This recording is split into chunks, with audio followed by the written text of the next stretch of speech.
Where you gonna run? Where you gonna run? Hell, even if you can swim, how long is the swim? And what's out in the water gonna eat you up before you get someplace safe? You can't scream. I mean, you can, but can't nobody hear you. It is an absolute nightmare.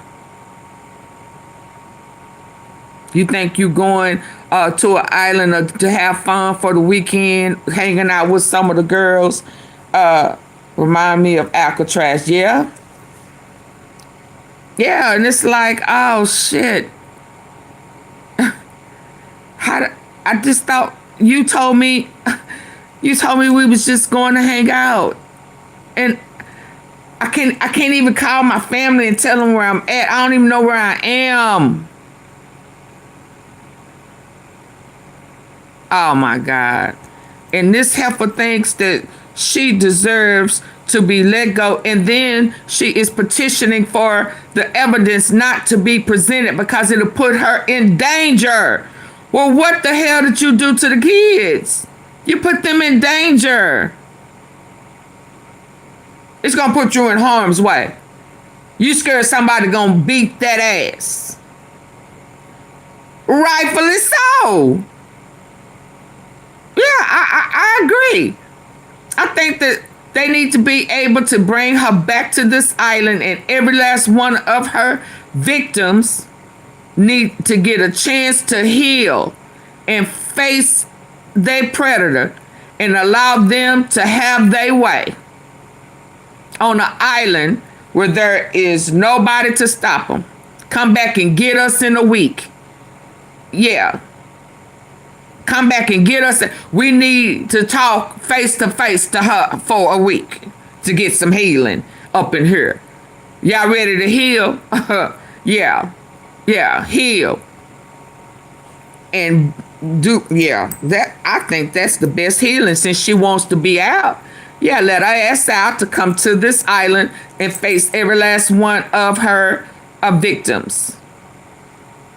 Yeah, all authorities leave. Come back in a week. Yeah. To let her get a feel of how they felt. Yeah. Find more with the survivors of Jeffrey Epstein, maybe even provide more empathy for them, because there's been a little bit of like a memification and a lot of joking about Jeffrey Epstein. And I hope these videos and pictures, really show the dark and really serious side of what went on there. And listen, I hope I think they will I guess Mary. Any of the Epstein survivors going to launch backward from all of this. Eric Vidali, thank you so much. Okay, I think it was one more, but y'all need to get the likes up. Grand jury declined to indict New York. So they get no victory. This is not what I wanted to play, but let me go ahead and play it because it's right here. They get no victory. $150 to $50 by they lost. My friends laughed at with Comey and Letitia James. So the people who was in my back comments that I didn't allow to go forth, you better be glad I'm in a good mood and don't want to feel like putting your ass on blast, telling me I'm gonna be crying when Letitia James go to jail.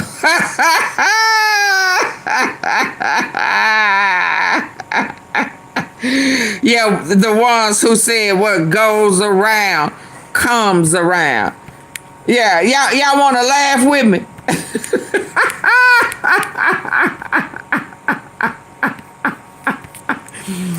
I kept them back there on purpose.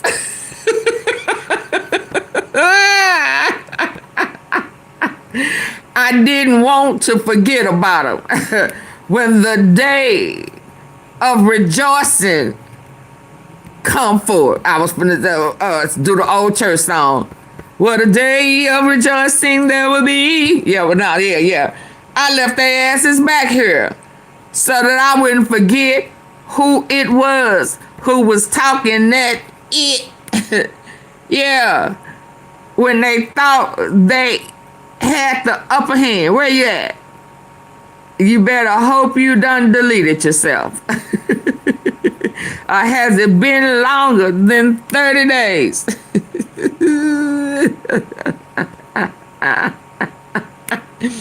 Y'all, they sure be trying to go ham back here, baby. They thinking they gonna be seen. When I tell you they think that they gonna be seen, yeah. Hold on, let me find one. Where is that one with Letitia James? Yeah, you thought you had, you was ready to see the black woman. Yeah, here it goes. Tish, we love, Tish will love prison time. Brenda Smith. Yeah, let's have a little laffy taffy. Y'all, can we have a little laffy taffy? Huh? Tish will love prison time. BS, fake news, typical. Yeah, look at here. Typical smoking chicken bones because of Letitia James. What did I put? Department of the DOJ spitefully commit fraud on Letitia James. That was the title. And here they go. More BS fake news. Typical smoking chicken bones. Yeah, they thinking they gonna be seen. This channel is nothing but false propaganda. How you feel now, Roberts, Mills, yeah, Nick, CD. How you like me now?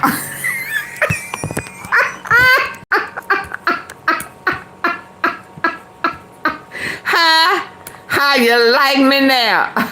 Who fake? Yeah, who fake now? Huh? How you feeling? Yeah. Oh yeah. Yeah. What this would say? Remember what she did to Trump? Payback is a bitch. Now payback is she didn't reap nothing. She is found competent. Yeah, she is found unable to be re-indicted. I can't wait to add a message to it today. Trust me, I will be responding today. Let's go.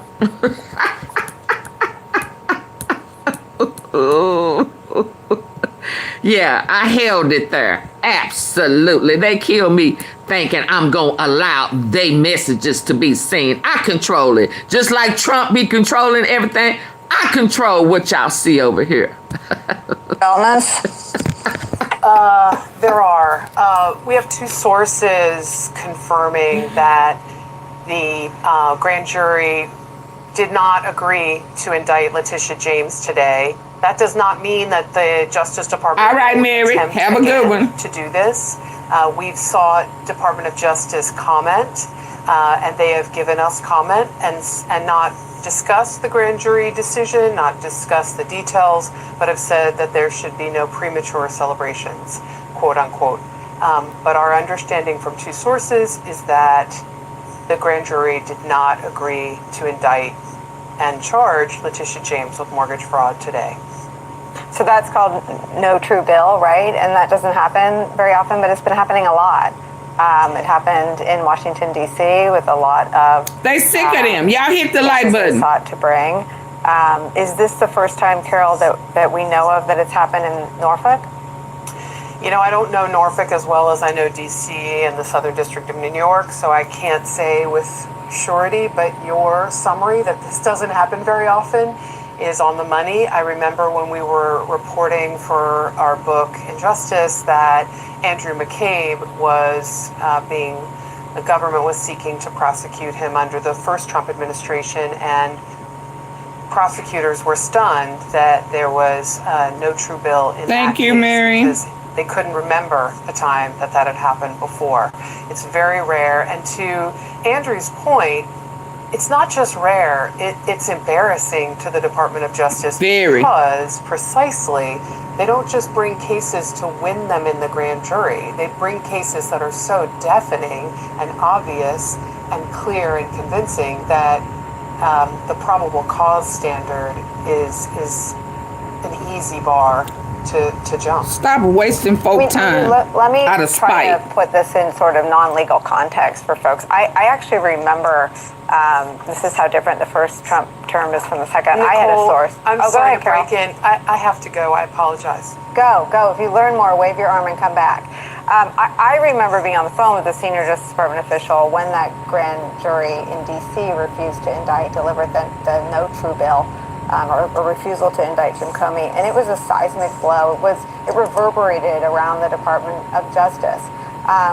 It's a marker or an indication of how shameless or hostage this DOJ leadership is to Donald Trump's political How operation. trifling. That they don't seem to care that these terribly weak cases are getting rejected by grand juries. Don't be a And jerk. what is AunTeaFee this? has How a does lot this of reflect time back on invested. Ken Bundy and Todd Blanchard? Thank you. Well, Hit the like button. Going back to what I said about, it would be interesting to have the courts decide the vindictive and selective prosecution claims. If this reporting is accurate that a grand jury refused to find probable cause to indict Letitia James today, that is finding vindictive and selective prosecution. As Carol mentioned and you mentioned, this does not happen. I was a prosecutor for 21 years.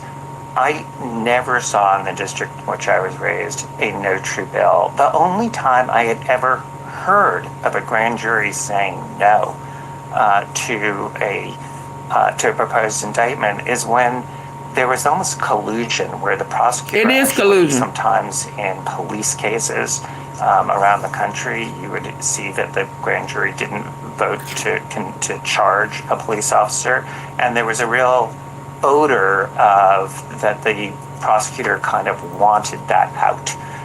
And so they weren't actually rejecting what the prosecutor wanted. They were kind of carrying it out to say, yes, we presented it, but they said no, so it's not our fault.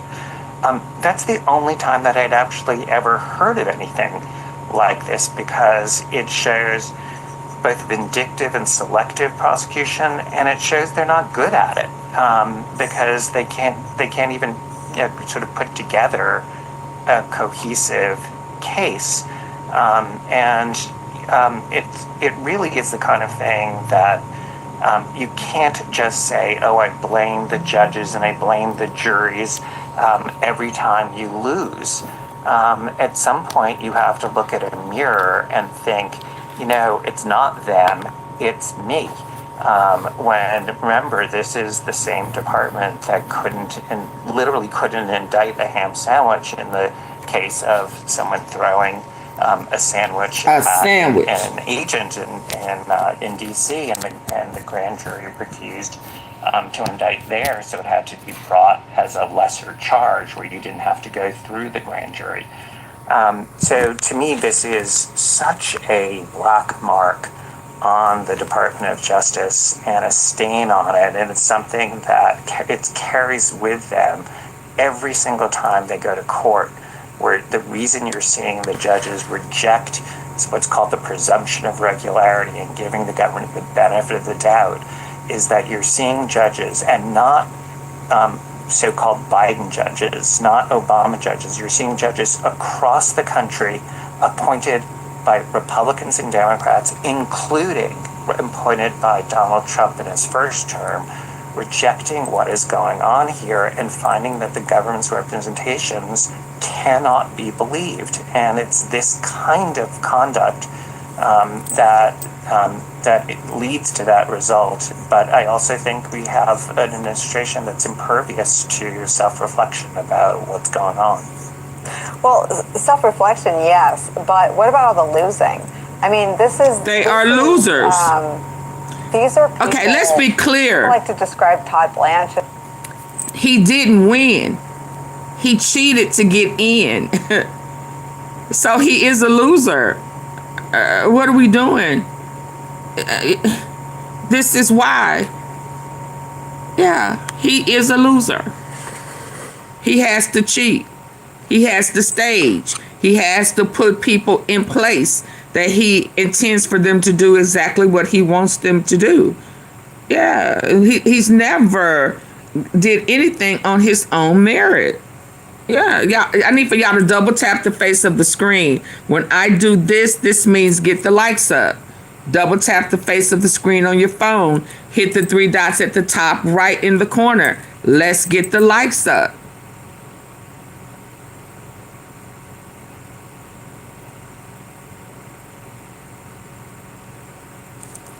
So we got to stop acting like, he's in position to deliver Java because he won square and fair. He did not.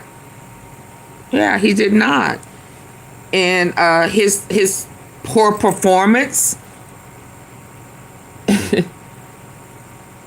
him being a traitor of the United States, he being an attacker of the U.S. citizens, it's just a no. He has failed tremendously. So I don't blame them for throwing it out.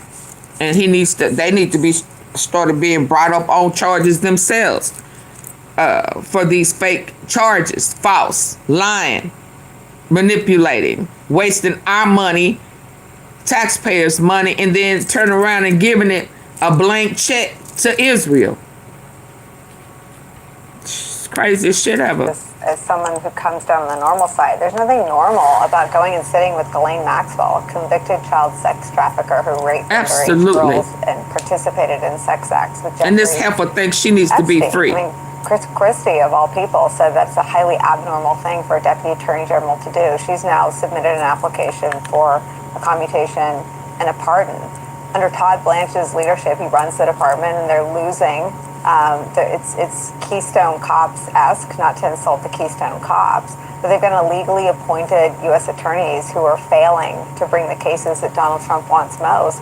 And not to separate out the different stories. I mean, the FBI has now got a feud that has spilled into the public about opening a counterterrorism investigation into 6 lawmakers, most of them former members of the military, who told the men and women of the military not to follow any illegal orders days before we find out in the Washington Post about a double tap strike on shipwrecked people in the Caribbean.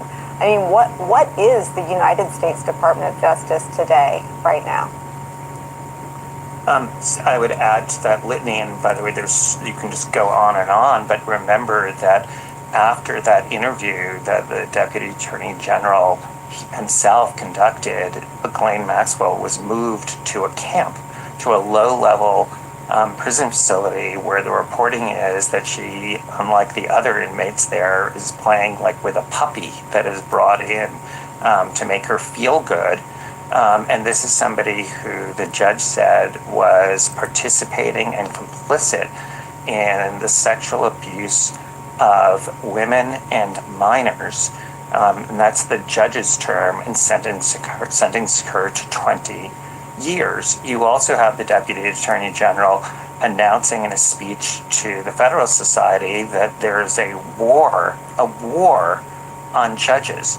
And just to be clear, that would include judges like Judge Wilkinson in the Fourth Circuit, a leading conservative who took the government to task in terms of what they were doing with Mr. Abrego Garcia, saying that this was the road to lawlessness. It includes judges like Karen Immergut on the West Coast, who said that what the government's position was in trying to justify the military being used in a domestic setting, that their views were untethered to the facts. Mm-hmm. That's her words. These so-called rogue judges that get vilified by the likes of Stephen Miller and by the Deputy Attorney General are their own judges. These are people who should be thinking, if you lose them, what is going on? And so it's just a charade. To me, this is a Department of Justice that is just run out of the White House and is a political arm. The final example of that is when Pam Bondi announced on Fox News, I believe it was, that Mr. Abrego Garcia is a terrorist. and a bad guy, that sort of tells you everything you need to know about this Department of Justice. Even if that were true, it's irrelevant to whether he was entitled to due process, and the Department of Justice had to comply with a court order that said he could not be removed from this country. And so Pam Bondi knows that. She is a lawyer. She knows very well that what she was saying was a political statement to try and make people not care about him because he was being smeared. But this is the Attorney General of the United States. And so, every single thing that I was taught for 20 years is really gone by the wayside. Okay, let me get to the last one since y'all don't want to hit the like button. I'm not going to deprive my tea sippers of nothing because y'all want to be a guest and trifling. Yeah, nah. But hold on. It was something else I had pent waiting. Let me see if I can remember. Teeny eeny. Okay, which one was it? I got that one. Demanding. Was it that?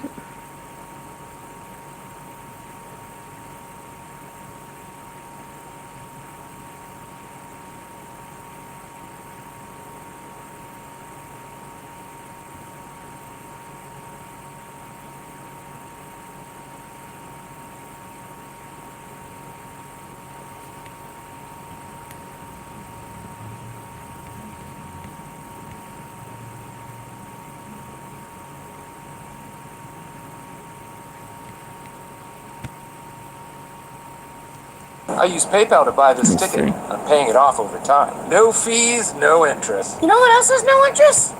How do you think the Trump administration is feeling in light of these files seeing the light of day? At least what we know from these leaks or these releases so far. Yeah, how are they thinking about it? I don't know. There was a bunch of reports about like an emergency meeting about it. I don't see any. I mean, there's still a lot of files to go through. Don't know what's going to be in them. I don't think that the Republican Oversight Committee put out anything that the Trump administration wasn't largely okay with, and it probably was timed with their benefit. Maybe to take the wind out of the sails of the discharge position. I don't know. It is interestingly timed right on top of each other. Yeah. I But don't care how the Trump administration is feeling. I can't, like you said earlier, I can't imagine that it was done just because they're just too risk averse. You know what I mean? That just doesn't sound right. There's got to be something there that they're trying to protect. Now, it does look bad for some of the guys that are near Trump, but once again, there's nothing here that really anchor in on that. I mean, the media will spin it, right? MSNBC is going to make this all a big deal, but I haven't seen the evidence in any of that yet. Yeah. So. Yeah.